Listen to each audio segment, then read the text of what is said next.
It's about 5 minutes past, and I just saw one more person join, but the participant list had been slowing down. So I'd like to suggest we all start going through the agenda. There's a link in the Zoom chat, and the meeting minutes and notes are in the same place as always. So feel free to add yourself if you want to. If you have new items for the agenda, anything you want to bring up, feel free to tack those on at the end. And it works like a queue. So if we don't get to it this time, it'll pop up for the next meeting. And I do want to remind folks that this meeting is recorded. We are working in an open source project, so all the usual sort of antitrust stuff applies. And we are starting to alternate the topics of these meetings now between spec work and code work. And so this will be our first one focused more on the specification side of the project. And then next week, it'll be focused more on the tech and proof of concepts and things like that. Doesn't mean it's exclusive, but we want to actually start making time to work on each of those. And we're trying this hybrid flip-flop model. We'll see if it works. If it doesn't, if we need more time for each one, we might, split meetings or change things up again in a few weeks. But I seem to recall Dave promised that this would be a TikTok meeting. TikTok, not flip-flop, sorry. Actually, when you said flip-flop, I'm like, okay, I've got one of the TTL flip-flop chips sitting around someplace. I was also thinking of Mel's bunnies. Yeah. Do we want to share the agenda as we're getting into it? Sure, we can. I like to see people's faces. That's, I think, part of why I'm happy to share the agenda if folks would like. I also like to see folks' faces, but it helps a lot of people. So if you will enable sharing, I'm happy to share it. I believe I did already enable sharing. There you go. It's working. I'm going to immediately exit out of that full screen window and open up everyone's faces again. I do the same thing every time. Yeah. So anyone who's maybe less familiar with Zoom, you can hit escape to break out of full screen and then drag the slider to make people's faces more visible again.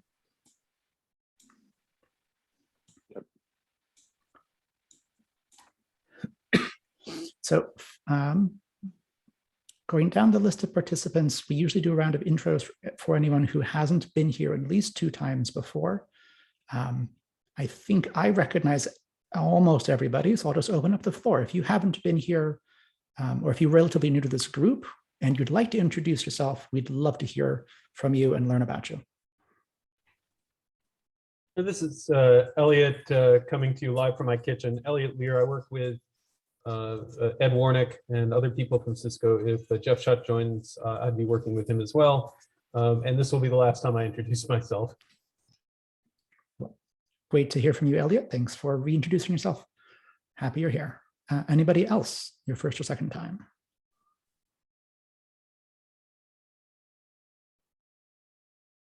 Okay. Ed, first thing you put on the agenda is just the community outreach tracking sheet.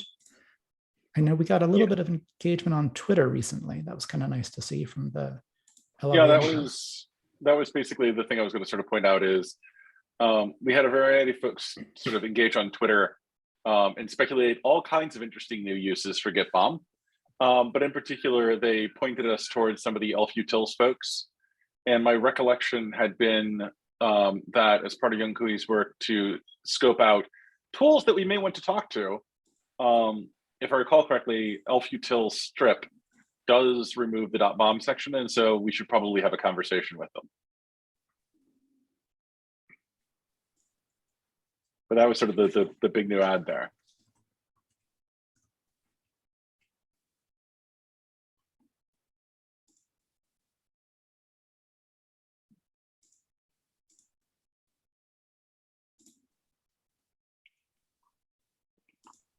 I don't think I have anything else to add other than, I guess, one, on the Debian and reproducible build side, I've been trying to get Chris Lamb to join. I've been having a side chat with him. I know he's interested. I think the timing of this call is just very hard for him, given his time zone. Mm-hmm. So that might be one where a couple of us just meet with him separately, or we can get him to join Slack. Okay. Well, that sounds fantastic. Feel free to add information to the tracking spreadsheet as appropriate.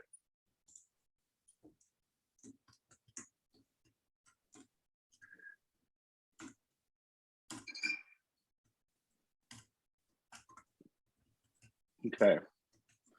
So I sort of just dropped a whole bunch of things into the agenda so we'd have some fodder. Do folks want to reorder the order of any of this stuff? So we sort of start with discussions about, just getting basic licensing scaffolding into the repo. The fact that it's a spec means that we have to think a little bit harder than just dropping an Apache 2 licensing file in there, but not a lot, hopefully. And then I dropped a really quick, the recommendation from the JDF folks was to roughly follow ISO's suggestion on how to template out a standard. So I dropped something in that sort of very basically, a very, very rough basic start at that. And then we've got various topics to talk about things and what we might want to change or shift or decide. On the spec license, the one thing I would request we put a little bit of thought into is, since the spec is not the code, to make sure that we cover some form of patent license or agreement or something similar, so that if you commit something to a spec, is there anything we need in that particular space? And maybe the answer is we don't, but. So if you haven't already taken a look at either my PR or Ed's PR, one thing I do want to talk about is how are they different? I haven't done a side-by-side yet.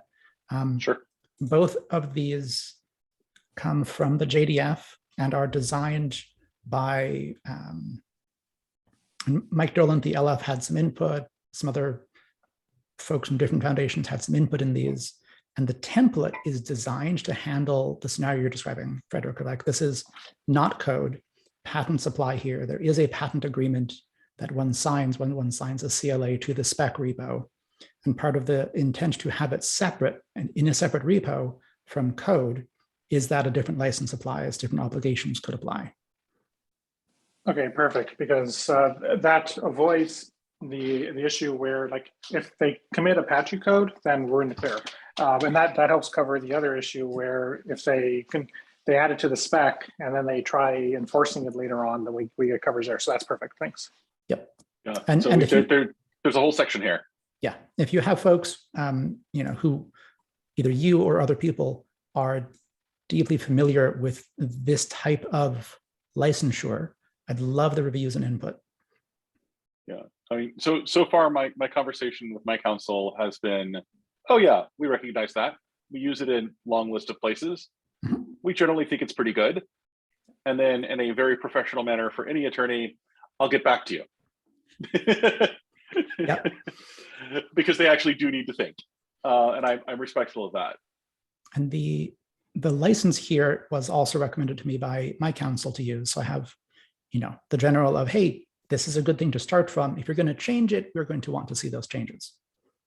Yeah, and so basically this, you were asking about the differences between what you had pushed in this. Yep. And it's more or less that it's trying to make this not the basic template that was provided by the spec people clearly has never actually dealt with people who keep real repos, because the file structure.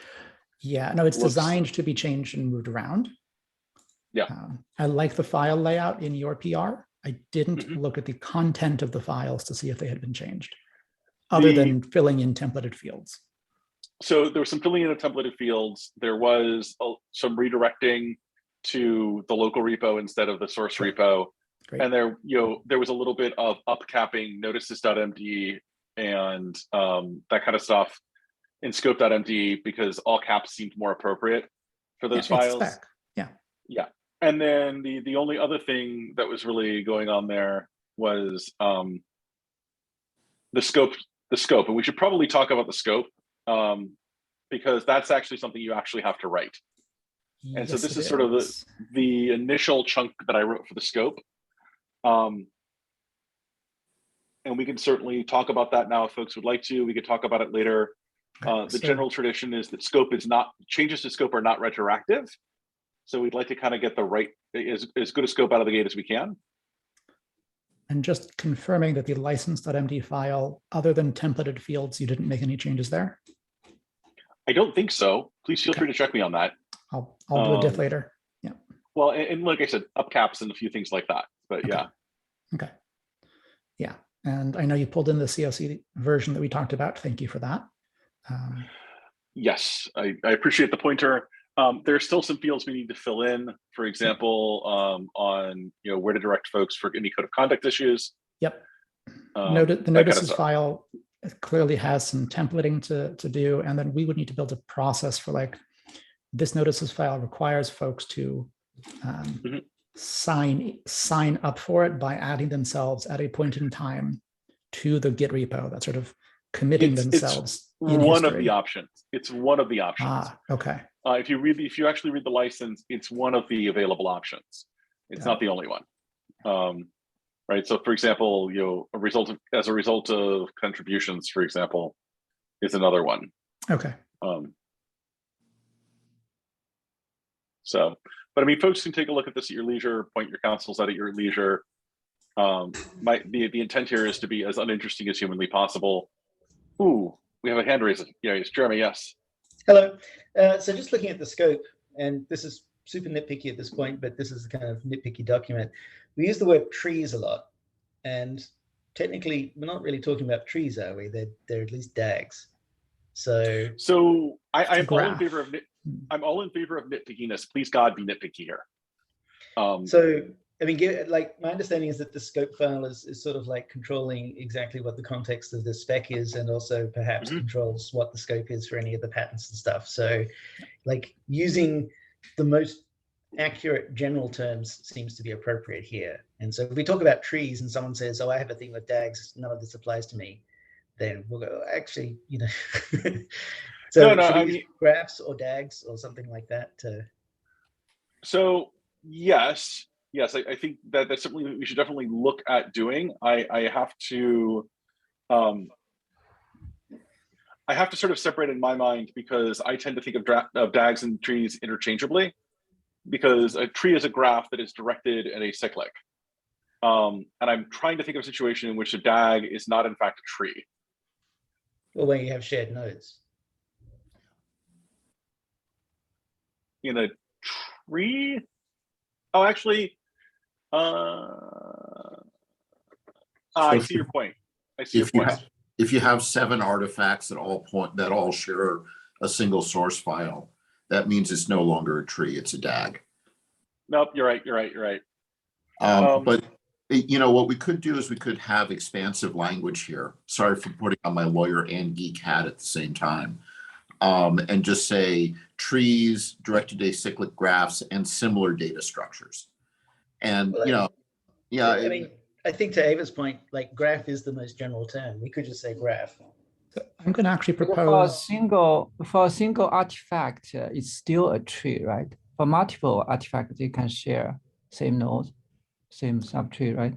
But for a single artifact, it's always. I'm going to jump in and kind of stop the conversation for a moment and propose that the rest of this PR be reviewed and approved separately from the scope document, because we could and possibly should spend weeks or months nitpicking that scope document. It is that important. Right. I think we need to get something initial going for the scope document. I tend towards the expansive language suggestion. I'm perfectly comfortable if we want to separate the scope into a separate PR. But I would suggest that we need to get something initial going sooner rather than later. Okay. And so I guess I would strongly encourage folks to make suggestions on the PR, and we can sort of continue from there. And because I think there's a lot of goodness in the feedback we're getting here. I'll add a comment on the PR itself. I was really not so much picking on this, but just as a general terminology point for when we're talking about the spec is like we use the word trees in a fairly kind of informal way, but we should probably settle on a more accurate term throughout the spec and get used to just using that in conversation as well. No, I'm actually completely fine with that. I mean, for example, we've got further down the line a discussion of git ref versus gitoid. or get object ID, that I think is also a productive observation in that direction. So anything that improves clarity, I'm radically in favor of. So yeah, do we want to add an item to the agenda further down to capture that? Do you want to? I think you're already logged in, Jeremy. Do you want to add an item further down so we can capture the possible different term for tree? Sure. Perfect. Like just in the spec repo thing, or? That works perfectly. Well, I mean, you could either there or in general. I feel like your comment has broader applicability than just the spec scope. Does that make sense?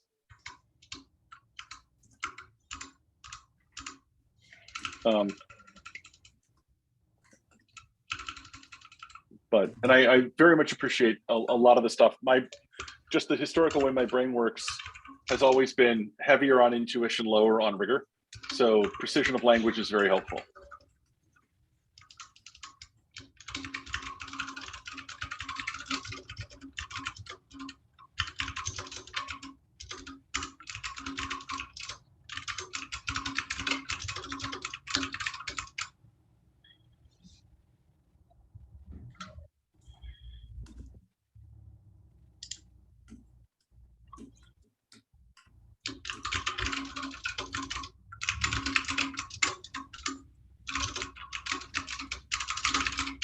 Yeah, because the only possible exception that bumps into my mind about tree versus DAG is actually more of a call. It's less of an objection and more of a call to greater clarity, because I think if we're going to refer to it as a DAG, and I think probably we should start with the example of a tree and point out why a DAG is a generalization of a tree, and it could in fact be this generalization here, because I know Young Kui, who's very sharp on these things, had the same issue that I had of, but isn't it a tree? Not sort of catching all the nuances of the shared node bit, and the shared node bit is very easy to show with a picture. So often, like these things are calls for greater clarity more than anything else. Yeah, I mean, I think tree is misleading in that if you get it into your head that it's a tree, and then you can get confused about what the real structure is. Like even understanding Git itself, I think people get very confused by thinking of it as a tree when it's very daggy. I'm sorry, I just love that word. It's very daggy. Go ahead. I saw Nell's hand go up.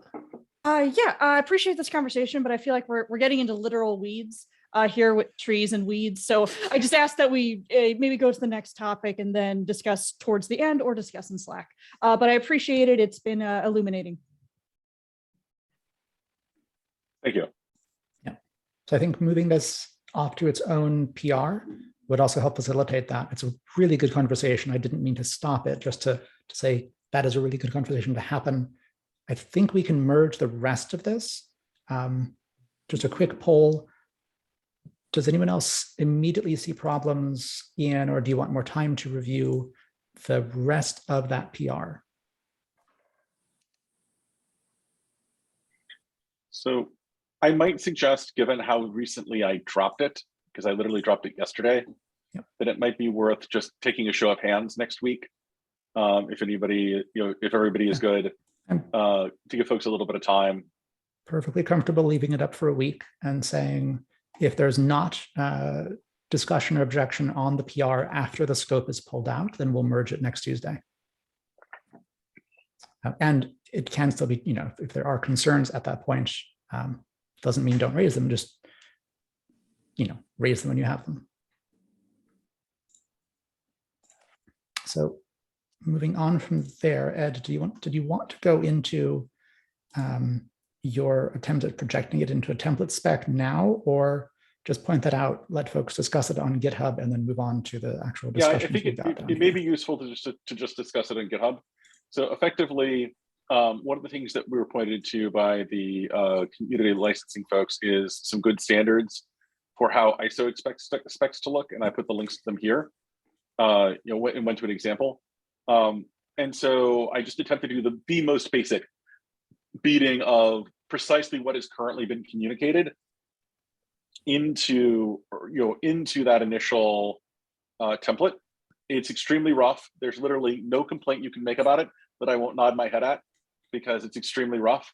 But I figured it was useful to have something that we could anchor against to move forward. I like the beginning of what I see here. I obviously think the templates, or sorry, the examples are good examples, and starting from that template is very helpful. I think it'll be really good to pull a bunch of stuff out of the white paper. Oh, there's a lot of into rubbing. There's a lot more stuff that needs to be pulled into this, particularly from the white paper. Yeah. The way that their template is structured, it appears to be supposed to be relatively sparse at the lead up, and then places for notes and annexes to go into more details. And so I think that's where a lot of the stuff that's accumulated in the white paper is going to be super helpful, because there was a whole bunch of stuff I trimmed out. You can see a lot of copy paste from the website glossary and the definitions, but I yanked all the examples out just to be sparse up front. So yeah, there's going to be a rearrangement exercise, because there's a lot that was captured in the white paper that's important that hasn't yet made it into this initial stab. Great. Thank you for starting that.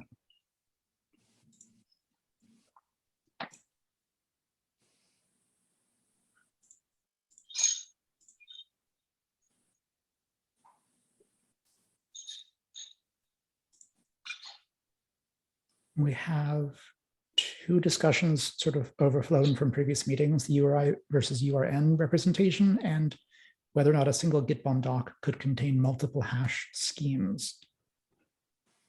Should we? Yeah, so on the URI representation, I had done in an attempt to help. So there were a couple of things. One is Santiago had raised this germane question of gitref versus gitoid, which plays into the suggestion about the IANA registration. We may actually want to invert the order of these. On the IANA registration example, when I went and talked to some of my friends who are deeper standards folks than I am, what basically came back is, well, why don't you try and fill out the IANA template and see what happens, right? Not necessarily even submit it yet, just fill it out, because it's a good specification of what you're looking for.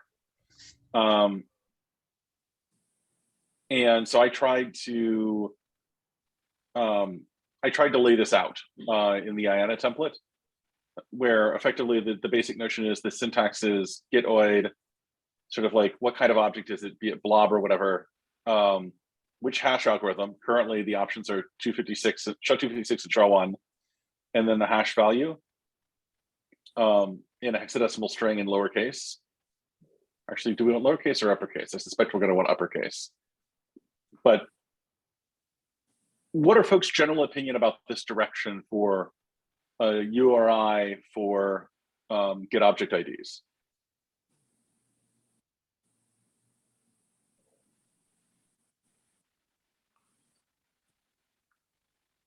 I mean, I think from the last discussion we'd had, everybody felt we should have the hash type encoded. And there was some question as to whether or not we needed to encode the object type. So I've been thinking about this, and I noted a few more things in a couple of bullet points down. I meant to do a bit more of a write-up, but to me, so in Git, OIDs are generally fairly narrowly scoped to to be meaningful within a single Git repo, and like it generally doesn't make sense to have OIDs be a kind of like global namespace.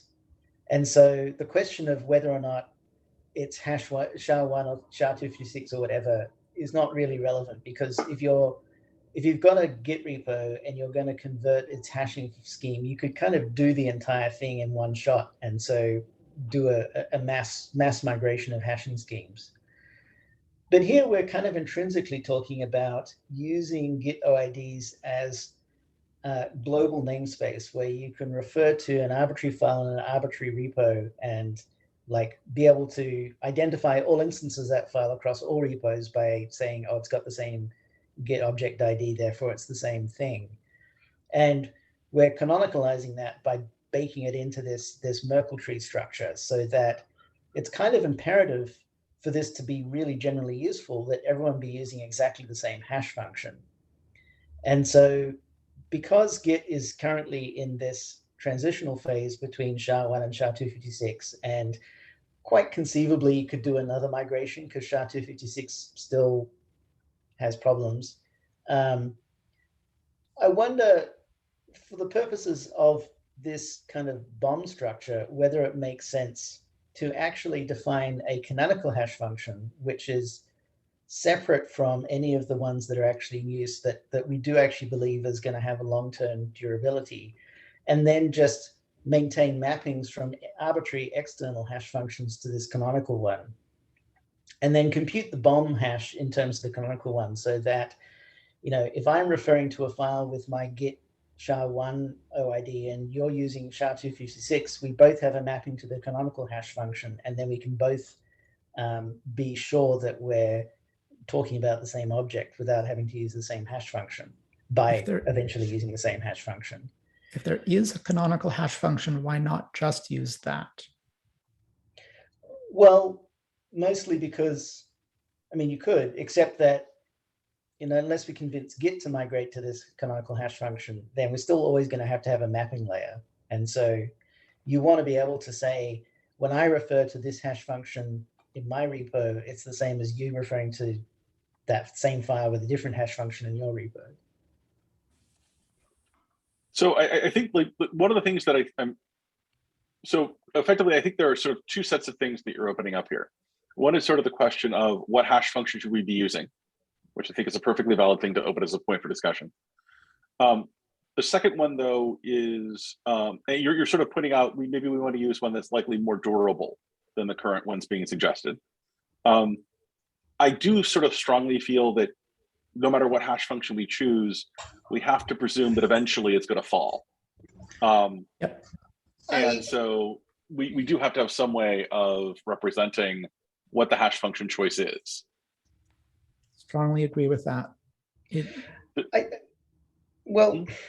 have so two thoughts on that. Like, it's not enough to talk about a hash function failing, because there's a lot of different ways in which a hash function can fail, and there are some which are more relevant to this purpose than others. Absolutely.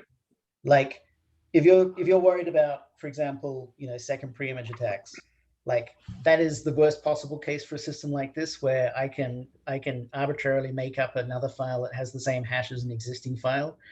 That's terrible. But on the other hand, all hash functions are very strong against that. Like, that hasn't even been broken for MD5, let alone anything stronger. So yeah, you're getting to some of my point about the current much popularized but somewhat limited breakage of SHA-1. Right. So like, my main concern about SHA-1 and SHA-56 from a technical point of view is like the length extension attacks, which are kind of annoying, and like Git happens to work around by having the linked prefix, but it's not terribly disciplined way of approaching it. Like, if we chose something like Blake 2 or Blake 3, we would be like resistant to that. And I'm not a cryptographer, and I don't really claim to be one, but I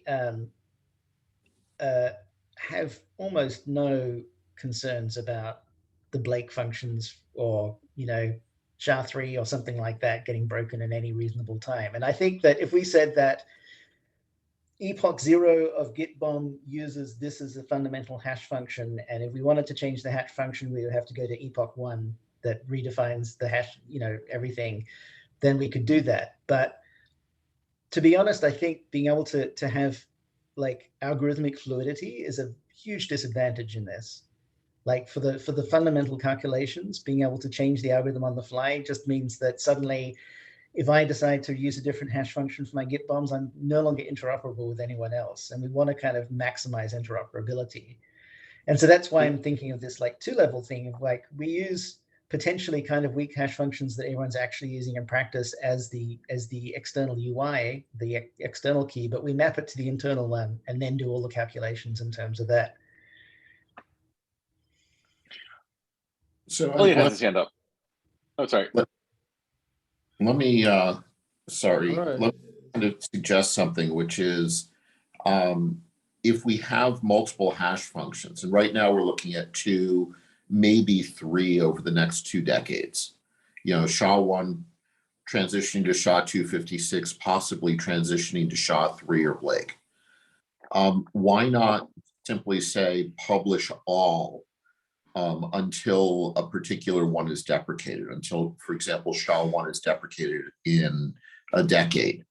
The cost of publishing two URIs or two URNs is relatively low. The cost of computing two is relatively low, and it allows for the global lookup and also allows for us to understand exactly what was used to do the computation.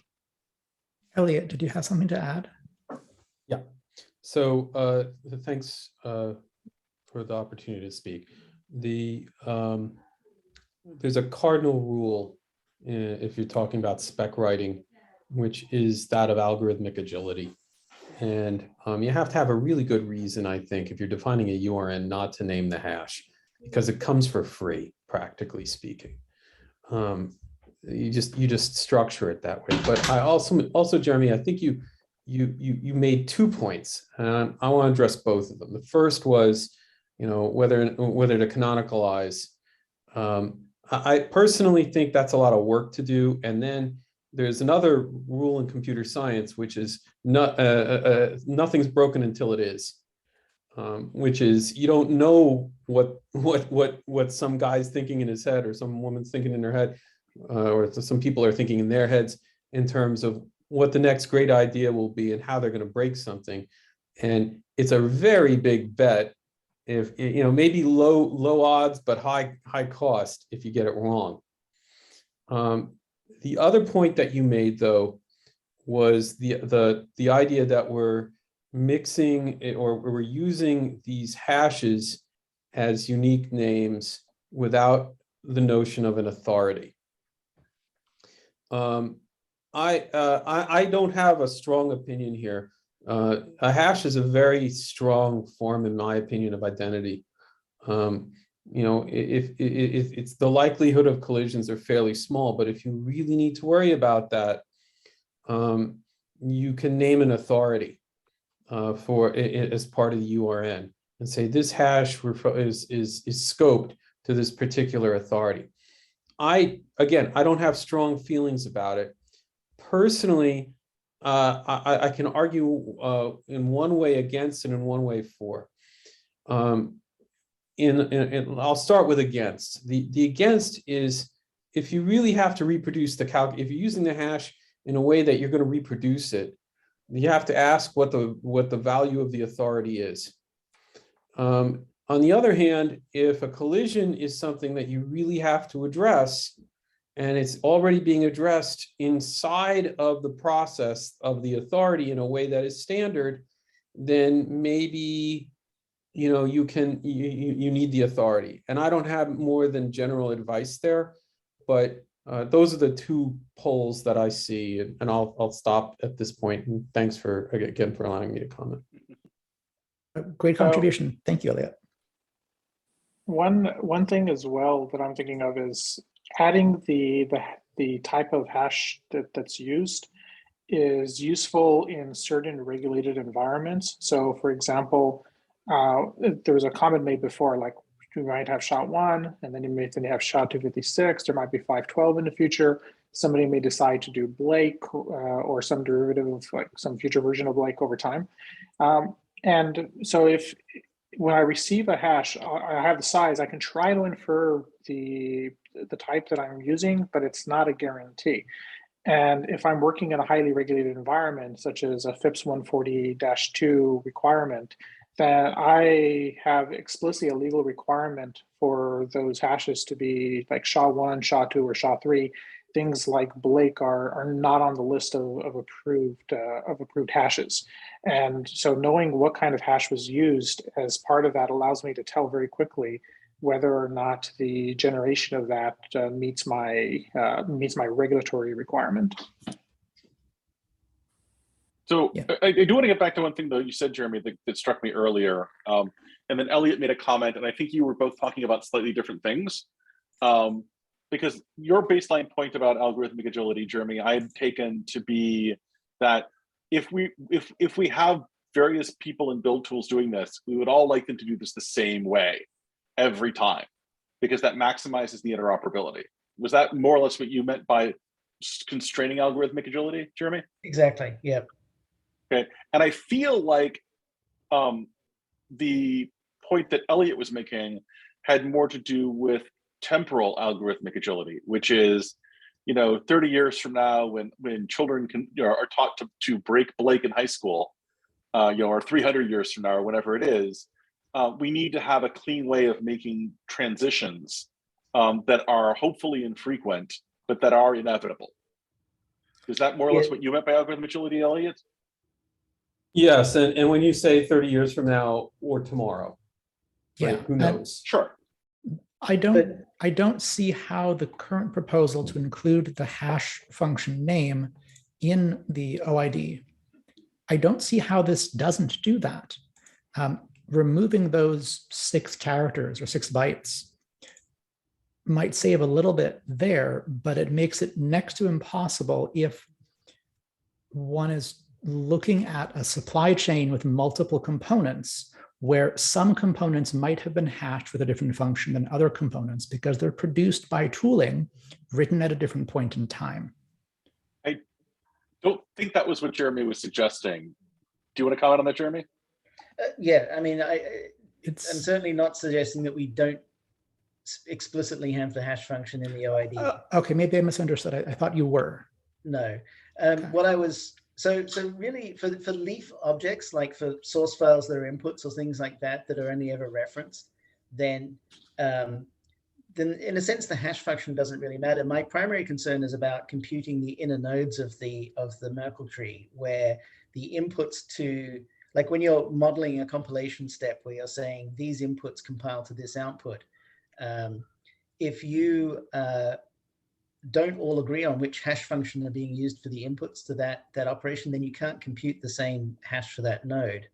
And so you may compile a particular set of sources using SHA-1 as your OIDs, and I compile the same sources using SHA-256, and we won't be able to tell whether or not we came with the same output because our output hashes will be different irrespective of the content. So I'm saying that it's fine if we want to keep multiple aliases using different hash functions for all of our objects, but we should have a canonical mapping or a mapping to a canonical hash function that's used for all the actual node calculations so that we can directly compare whether or not we've done the same compilation just by using that GitBOM object. Jeff, I see your hand. I'm going to try and answer this real quick and then get to you. What if instead of having a canonical hash function as you're proposing, which I think Elliot's point really speaks to, we don't know if any of these functions will be broken tomorrow. Instead, for any intermediate step where multiple hash function types were used as input, we say it should compose an output for all hash function types that were common input from the inputs given. So that's effectively equivalent to saying that everyone has to maintain a parallel GitBOM object for each hash function. And that is a way of approaching it. But it does mean that you are actually building the entire structure n times for n hash functions. And it suggests we might want to keep that n very small, but understand that it will be n greater than 1, and some functions may have to be removed at a point in time, where the preceding steps might have, SHA-1, SHA-256, and then Wednesday we find out SHA-1 is no longer safe in enough of a way. The tool is updated, and then the next output only has SHA-256. I'm thinking of this in terms of some compilers are years old and not often rebuilt. So with that, let's go to Jeff and then back to Elliot. Yeah, it sounds to me like we have 2 competing objectives. One would be, hey, if we can already use, for example, Git object identifiers using SHA-1, then there's implicit value in doing that. That's that brownfield example. And the other is the greenfield example. Let's use a hash function that we don't anticipate will break anytime soon. And it sounds to me like we're trying to find what is the right balance there. I'm curious from the perspective of those of you who have already prototype this out, if you have a purview on the costs. I mean, what David had hinted at earlier was that, hey, we might be able to do this in parallel and it's not too big of a deal if we bake that concept into every build tool that we generate. What are the thoughts? So I'm I don't. I think that the cost itself is not going to be too bad. Primarily because in the past I would have said the cost would have been much higher than that. It may not be acceptable. But a lot of new hardware that's coming out that is out today and in common usage has specific hardware in the CPU that's designed to accelerate things like SHA hashes, like AES and so on. And interestingly, if you take like a SHA 512, I'll use as an example, and you were to compare it to like MD5 sum, it turns out SHA 512 is significantly faster because it has a larger block size and it's being run in the SIMD instructions on the CPUs. So I think like there's definitely a cost there, but I think that it's relatively negligible compared to how it used to be, and I'd expect that to improve over time. One aspect of cost. There's also the cost of implementing this in the tools to generate this, and what does that look like? And additional storage cost if we're saying you must store n copies of the tree. Yeah, I mean, I would go ahead. Yeah, and I would suggest if we're going to generate all forms of it, I would suggest that what we do there is we actually split, like we have right now, /objects. I would suggest we do like object stash SHA-1, object stash SHA-256, and so on, because then that prevents commingling of the objects, which guarantees that, like if I'm looking at SHA-256, I'm looking at across the whole world. The one area that concerns me though is that it may be difficult, if not impossible, to guarantee, like if I have something that was only producing SHA-1 and then I need it even a month later, I may not have that build environment. I may not have that reproducibility there in every scenario. So regenerating that whole tree may be near impossible in that scenario, especially when you start to embed into the ELF section files. Like when you start injecting the BOM into that, then you certainly won't be able to reproduce and say this exact binary gets us with a SHA-256. You have to do a full recompile at that point in order to make sure everything lines up. So just on that point, if we build the Merkle tree not simply out of the SHAs, but out of the URNs or URIs, then we actually embed the algorithm that we're using to compute the sub-node items in. So that might give us the ability to mix two different hashing algorithms and still have the ability to traverse the DAG. Yeah, this is Elliot.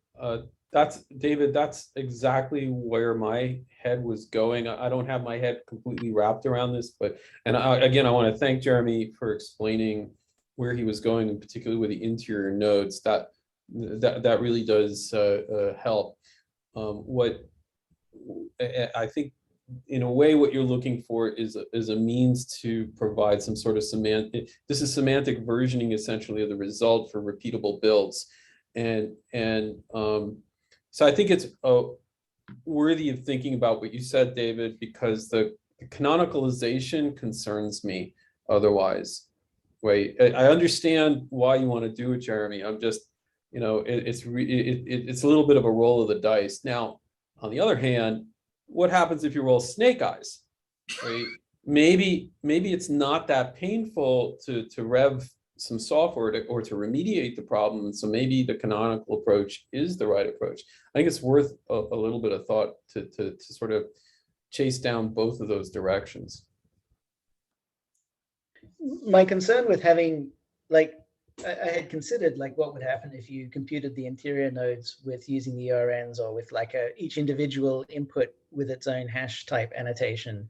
But that means to recompute that, it's kind of even worse, because it means that you could have semantically exactly the same interior node where it's just composed of different input hashes, and you would never be able to compare them. And to be able to regenerate that node requires that you have exactly the same input hash forms for each of the inputs that the node was originally calculated with. And that's true in any case. It's just that if you say that they're all one hash function, it's kind of easier to describe than saying there's 2 to the n possible ways of computing this, or m to the n possible ways of computing this node given m hash functions.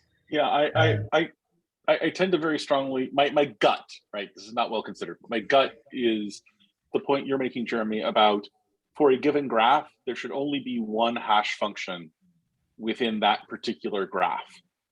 Or within one representation of that graph, there should be exactly one hash function, because otherwise the combinatorics are murder. Right.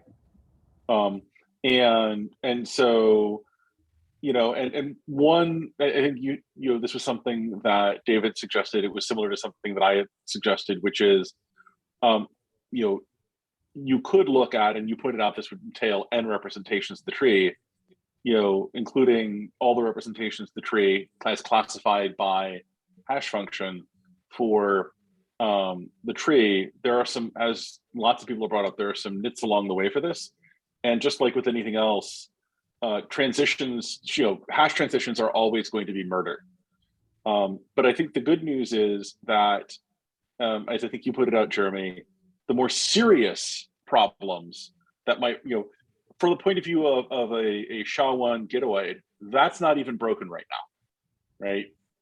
It's just, you know, there are lots of ways in which you can break it, but there are lots of sort of built-in by happenstance defenses in the gitoid that everyone sort of is not super comfortable relying on. But so far, we don't have a concrete "you're screwed." Well, I mean, there's the one, like, it is possible to generate 2 files which have the same SHA-1 hash. And so you could do a liar's bomb in which you do a build with one artifact and then claim that you actually built it with a different artifact, and your GitBOM would be the same either way. And so SHA-256 solves that.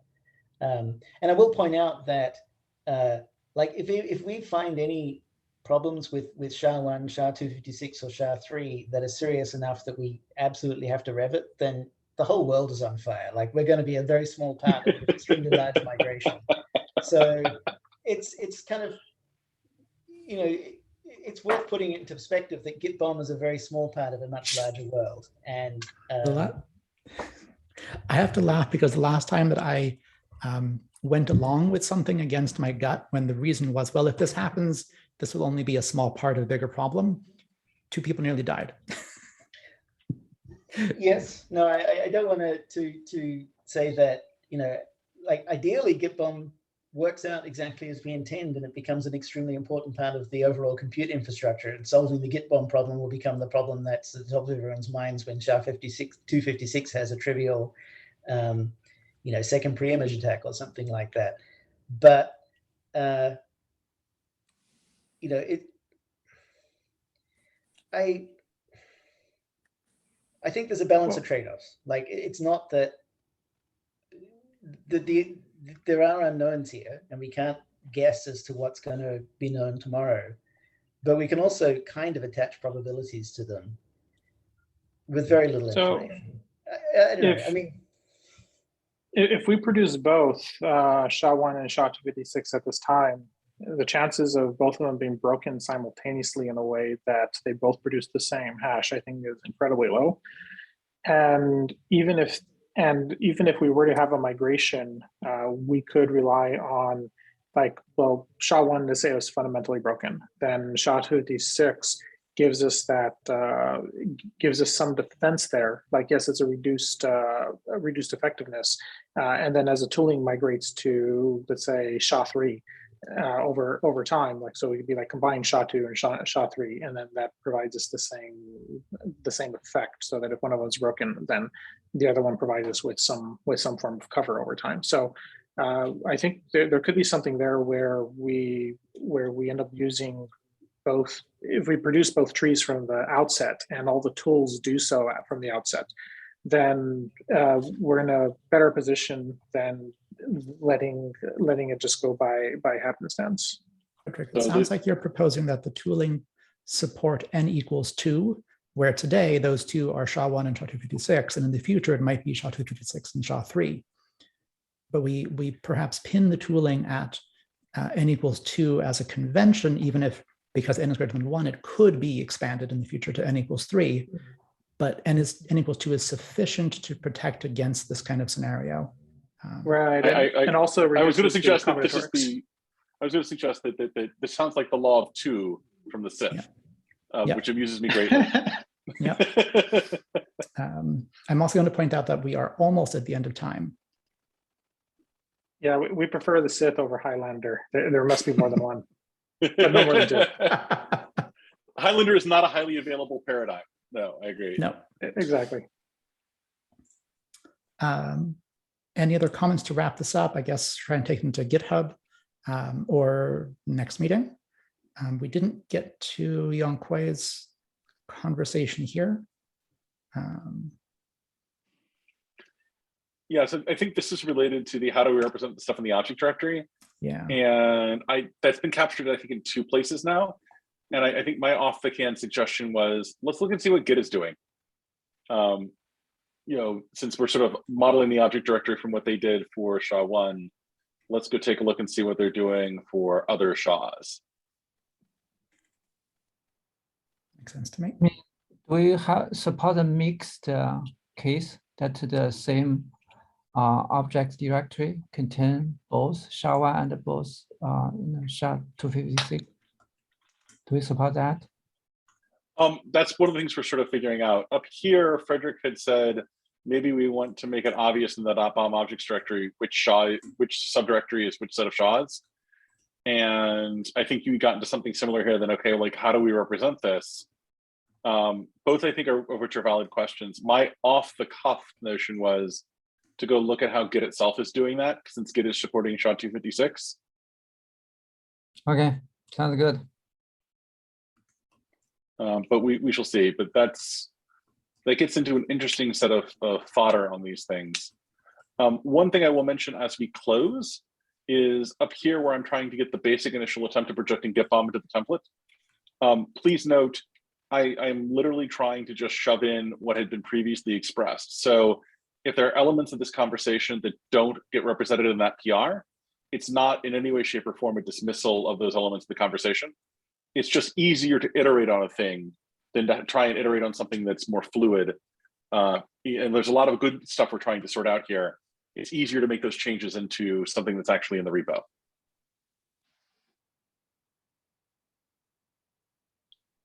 Coming from IETF process, typically there's a single person who owns any given draft of a spec. Even if multiple people are working on the spec, they would each own a separate copy of the draft that could then be debated side by side, rather than having a single copy with debate in PR. So as a process to evolve specs, I think that we may want to experiment with which approach works better for us as a group. Okay. I have a sort of a just because I've spent more of my life in open source, a bit of a bias towards talking things out in PRs, but I'm certainly open to learning.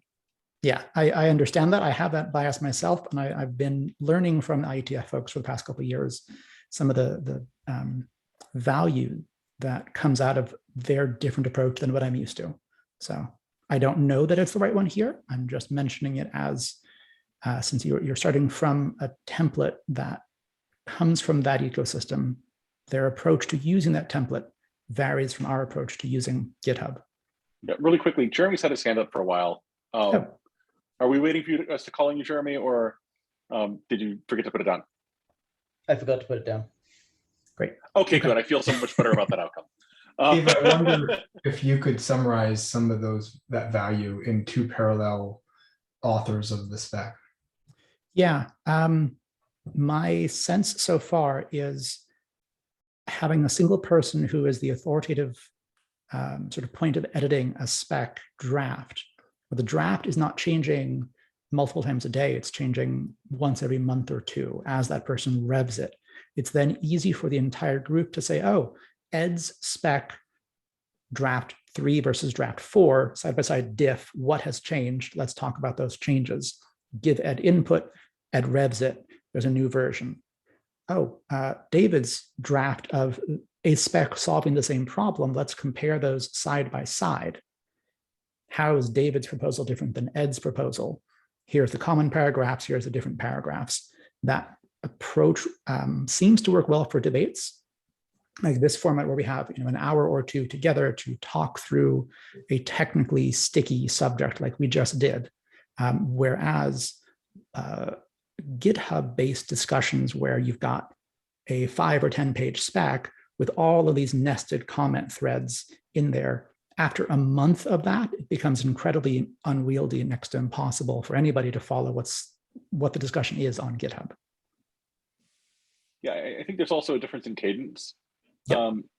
Because I think one of the things I'm sort of hearing in the background from the folks who are implementing tools very patiently is, hey man, we just need an answer. And so I suspect that we'll probably move a bit quicker than a traditional sort of SDO. What I'm anticipating, and I know we're at times, I want to just say one thing and then say goodbye to all of you, is I want to enable all the folks working on POCs to go quickly, and for learnings from those POCs to be extracted, if you will, back to the spec design process. And so I'm anticipating the spec work to go at a slower pace. The spec is not driving the POC, the other way around. Folks are doing the experimentation, learning these things, raising these questions, triggering these really good conversations like the one we had today. I think the specs are going to follow at a slower pace. We'll see. It'll be interesting. I'm sure it will be. I look forward to it. With that, see you all either in a week for technical and POC work or 2 for specs. Yeah. Happy Tuesday.